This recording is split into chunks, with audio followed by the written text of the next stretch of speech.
The metal was greenish-blue. It had a slight shimmer, like the color of the sky in the early morning, when the sun is still below the horizon but about to rise. This is Rearden metal. 10 years of work, experimentation, and determination made physical.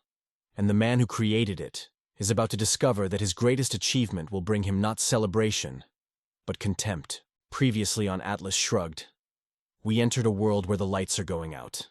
We met Dagny Taggart, fighting to keep civilization running. And we heard the question that haunts everyone. Who is John Galt? Now, in Episode 2, welcome back to Atlas Shrugged. In our last episode, we met Dagny Taggart and saw a world in decline, haunted by the question, who is John Galt? Today we meet Hank Rearden, a self-made steel industrialist who has spent 10 years developing a revolutionary new alloy. We'll witness the first pour of Rearden metal and see the stark contrast between a man who creates value and those who merely consume it.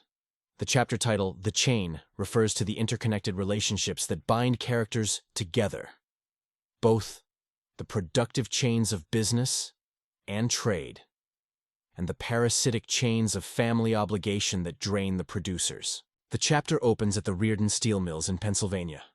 Hank Rearden watches the first heat of his new metal being poured. This moment represents the culmination of 10 years of grueling work, experiments that failed, theories that had to be discarded, and the persistent belief that it could be done. The metal glows with a greenish-blue color, unlike anything seen before. It is stronger than steel, lighter, more resistant to heat and corrosion. Rearden has created something genuinely new, a material advance that could revolutionize industry. After the pour, Rearden walks home through the cold night, carrying a bracelet made from the first batch of Rearden metal. As he walks the 7 miles to his house, he reflects on his journey. From working in the iron mines of Minnesota as a young man to becoming one of the most successful industrialists in America. This walk represents the producer's experience, the long, solitary effort that precedes achievement, known only to himself. When Rearden arrives home, he finds his family waiting, his wife Lillian, his mother, and his brother Philip. He presents the bracelet to Lillian as a gift, the first object ever made from Rearden metal. Her response is devastating. She calls it a chain. Appropriate, isn't it? It's the chain by which he holds us all. The family scene introduces one of the novel's central conflicts, the relationship between creators and those who depend on them while simultaneously despising them. Lillian married Rearden for his wealth and status, but despises his work, finding his dedication to industry vulgar. Philip has never worked and lives off Hank's generosity, yet resents his brother's success. His mother plays the martyr, accusing Hank of neglecting his family, despite the fact that he supports them all. Each family member represents a different form of parasitism, and each uses guilt as a weapon to extract from Rearden while offering nothing in return. The bracelet scene is crucial for understanding the novel's philosophy. The bracelet represents everything Rearden has achieved. 10 years of work, innovation, and the triumph of the human mind over matter. To Rearden, it is a gift of the highest value, the first fruit of his greatest creation. To Lillian, it is worthless.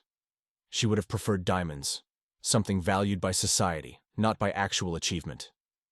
She cannot see value except in terms of social status and the opinions of others. This scene foreshadows a later moment when Dagny will recognize the bracelet's true worth and exchange one of her own valuable jewels for it. Those who create value recognize it in others' creations. Those who don't create cannot perceive it at all. Here's the key insight. Rearden accepts the guilt his family places on him because he has been taught that his dedication to work is selfish and therefore wrong. This is what Rand calls the sanction of the victim. The producer must consent to his own exploitation by accepting unearned guilt. Let's identify the key themes in this chapter. First, creation versus consumption. Rearden creates value. His family consumes it without gratitude or understanding. This dynamic illustrates the novel's distinction between producers and looters. Second, the nature of achievement. Rearden's joy in creating Rearden metal is presented as noble and proper, despite society's condemnation of such selfish pursuits. Third, guilt and duty. The family exploits Rearden's sense of duty, using guilt as a weapon to extract his resources, while offering nothing in return. Fourth, material and spiritual.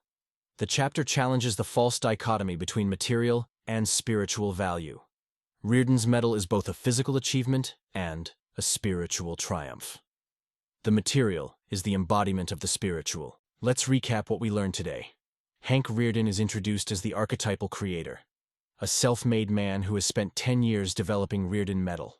The Rearden family represents the parasites who drain producers while resenting them for their success. The bracelet scene symbolizes the conflict between those who understand value, the creators, and those who don't, the consumers. Rearden's guilt illustrates the sanction of the victim, how producers are trained to accept responsibility for supporting parasites. And the business connection between Rearden and Taggart Transcontinental is established through Dagny's order for Rearden metal rail. In the next episode, we'll expose the conspiracy of the looters, the secret meeting where James Taggart, Orrin Boyle, and others plot to use government regulation to destroy their more capable competitors. See you in the next one.